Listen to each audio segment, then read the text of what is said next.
Chris Watson, Music Eye, and we have Dora Lachaise in the studio tonight, and she's got a new single out today. But before we get into that, we're going to ask her a little bit about herself, because I know she lives somewhere near Arnos Vale Cemetery in Bristol, isn't it? Yes. Brilliant. I love that. That's good. That's a good atmosphere. Hopefully get there one day once the lockdown's gone. Yeah, okay. You said you wanted to go for a walk. Well, yeah, I know. Yeah, with Dora Lachaise, of course. That'd be brilliant.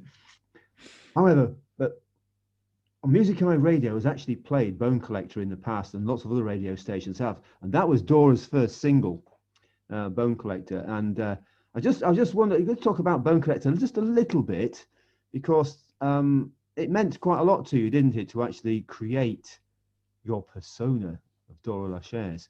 And I do know Lachaise is the name of the French cemetery, isn't it, in Paris? Yes. Famous one, yeah. So, yeah, you're onto it. Yeah, nice to put together. Well, you did tell me that. But Bone Collector, what was the idea behind that? I read an article in a magazine about the haunting of the British Museum. So there were some stories about the guards hearing strange noises at night, seeing strange lights, just things happening. So the article zoomed in on that a little bit, and basically pointed out that there are some contested pieces there, mostly mummies and other dead bodies and burial items from other cultures, maybe not taken freely, but taken during... Sorry? They're complaining about being in the museum then instead of where they're supposed to be. Yeah. So the song is from the perspective of the mummies. Okay, well, they want to go home. Yeah. Well, Bone Collector, I'm hopeful we'll hear that as well. But let's move on to your second single now, which is I Confess. Now, to my mind, it's a dark, sensual piece. And this is accentuating your vocal range even better. I mean, it's fantastic, really. One thing I did want to say, I have to put my glasses on for a moment. I'm sorry about this. But there is a beautiful harmony towards the end, which is absolutely sublime.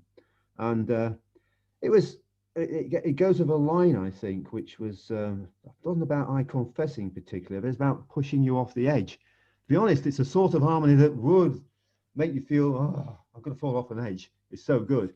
Off a cliff, definitely, anyway. But yeah, it's an amazing song, really, how it builds. But it is darkly sensual, and let's hear the story about it. Okay, so that song started with a statue as inspiration. It was a statue of Mary Magdelene.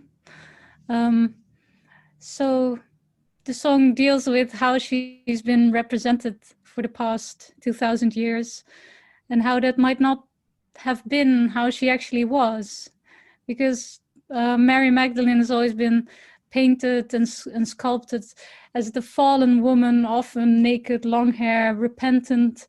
The only reason she's now holy is because she was sorry for what she'd done, and then she was declared a saint and everything.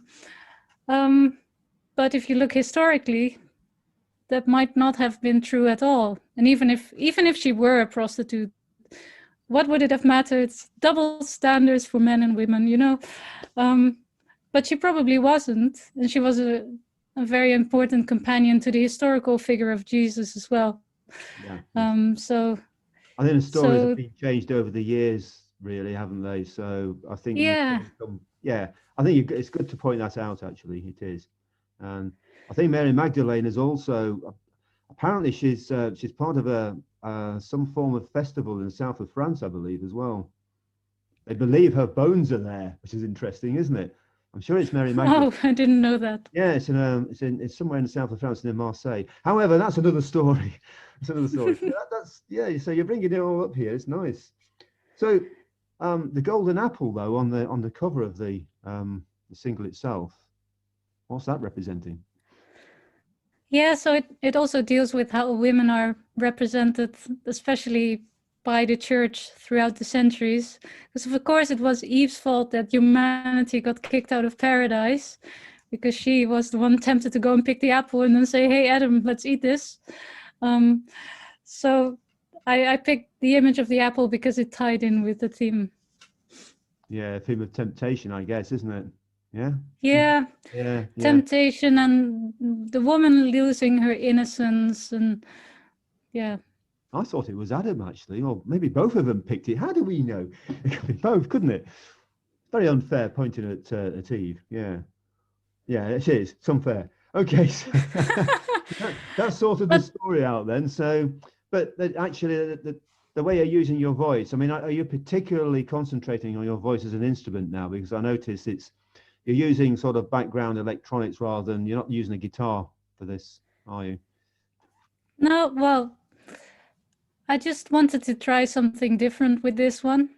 Because it was inspired by art, I thought, well, let's just experiment. And I'd never really worked with keyboards and electronic percussion before, so I just thought, let's try it and see what happens, what kind of song comes out.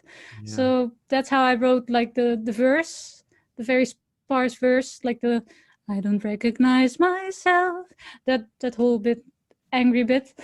Yeah. After that, I did run into some like blockade, so I got the guitar out to figure out where the song had to go next. But then I removed all the guitar parts until the final chorus, because there I thought it was nice to bring in an extra instrument. Yeah. But overall, it was experimentation, and I'm not entirely sure if this is entirely the direction I will be going in the future. But it was fun to do. So the actual mastering of the song itself, did you do that at home? No, I had Johnny Slater mix it, right. And then I sent it off to Nick Cook for mastering. He lives somewhere on the outskirts of Bristol as well. And he does mastering for Kate Rusby as well, and plays in her band. Right, okay. Well, it's an absolutely beautiful sound that's been created anyway. It's fantastic. So Dora, where do we find the music anyway for people to play it and hear it? It's all over the internet. So if you'd like to buy it, it's on Bandcamp. So doralachaise.bandcamp.com. But it's also on Spotify, Tidal, all the streaming services. So Dora, it's easy to spell. Lachaise is Lachaise. Okay. Like the French cemetery, as you said. And of course, I also have a website, doralachaise.com. Okay, brilliant. So you're on YouTube, definitely, because I've seen it there anyway, both of them. Oh yeah, YouTube. That's not my main channel, but it's somewhere where I park the songs, the videos as well. Well, I'm afraid it's a social sort of marketing world, isn't it, really? We've got all these channels. It's quite hard to keep up with them all.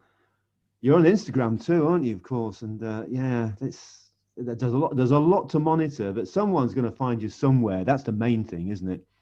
Yeah?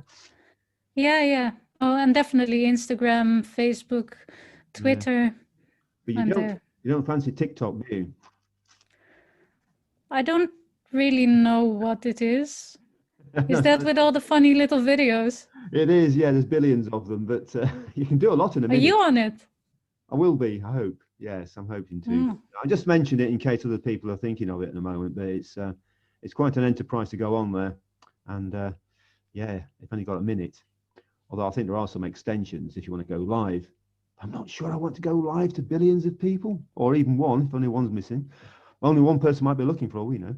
Well, anyway, we'll see. But it's a marketing tool like all the others. And okay, well, thank you very much for the interview, Dora. And yes, we'll be seeing you in the future. I don't know which direction you're going to take, but hopefully you'll be taking the voice with you.